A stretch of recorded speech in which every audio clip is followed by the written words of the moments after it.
If you're trying to lose fat and build muscle at the same time because you're a skinny fat guy, we always need to start with a diet first, unless your body fat percentage is already around 14%. Now, this is everything that I've bought with a few ingredients I already had at home that are going to help to build you meals that are going to, one, drop all the body fat because you're in a calorie deficit, but two, prioritize your training so that you're pushing harder within your sessions.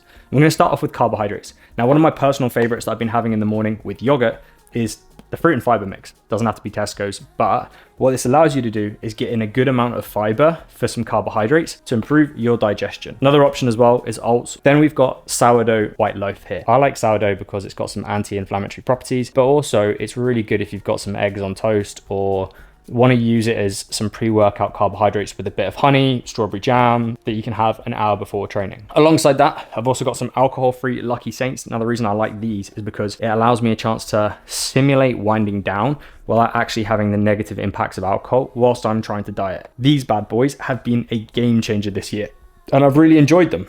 Next, we've got basmati rice, easy to cook, easy to eat, highly digestible, and perfect for a post-workout carbohydrate source. Next, we've got baby potatoes. Now, potatoes, especially white potatoes, have the highest satiating effect, and baby potatoes have even lower calories than normal potatoes per 100 grams. So these bad boys are fantastic for filling out meals where you are really struggling with hunger because they've got a huge amount of volume for really low calories, and they keep you nice and full for a long period of time. That's why I bloody love them. Moving into some more fruits and vegetables, we've got bananas, which you can use as pre-workout, or you can have them at other times during the day, chuck them into smoothies with some other stuff, and it helps a hell of a lot. At the moment, I've got raspberries on top of my yogurt for breakfast, alongside the fruit and fiber mix and chia seeds, and this just gives a nice little kick from micronutrients. We then got some peppers that we can add into evening meals and meal prep.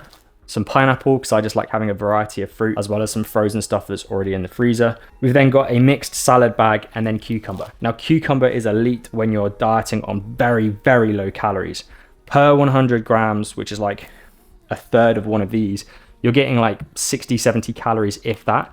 And with that high water content and high water volume, it's going to fill you up for quite a long period of time. And that's why I love chopping it up into whatever chicken salad or tuna salad that I might have in the afternoons. Moving into some protein sources, alongside purchasing protein powder, which should be essential for all of you, I've then got mint 5% here, and then some chicken breast because it's nice lean cuts.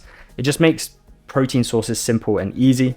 We then got some 0% fat Greek yogurt as well. Again, I have those in the morning. I have them in the evening sometimes as well, just to help with winding down and digesting my food properly. So it feels like a nice, easy meal in the morning. Now, as we both know, protein is essential for building muscle mass because it helps to growth and repair and replenish the muscle protein synthesis process after training incredibly hard.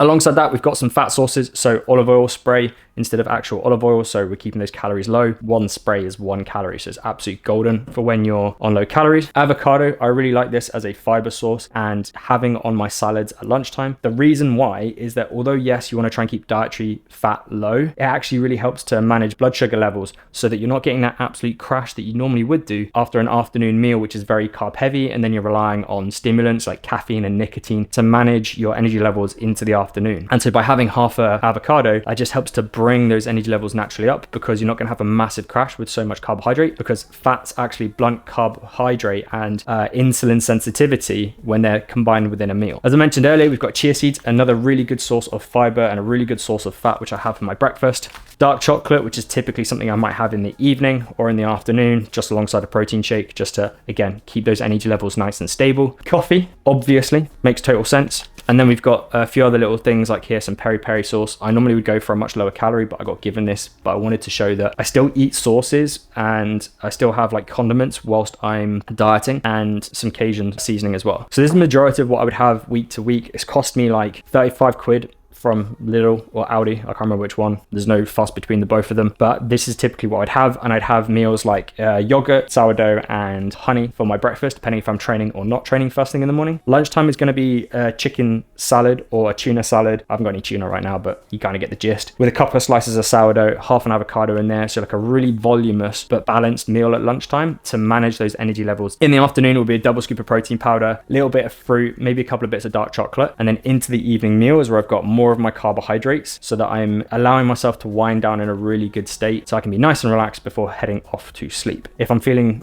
like that I need it, then I'll also have one of the Lucky Saints, which is that 0% alcohol. So this kind of like rough meal options and food sources that I purchased to help myself drop body fat. This is pretty much identical to what I used when I was going through my photo shoot prep, which I went down to 69 kilos from 83, and helped me get absolutely lean and Dyson. I'll put a video up here now. You can see like kind of how shredded I got.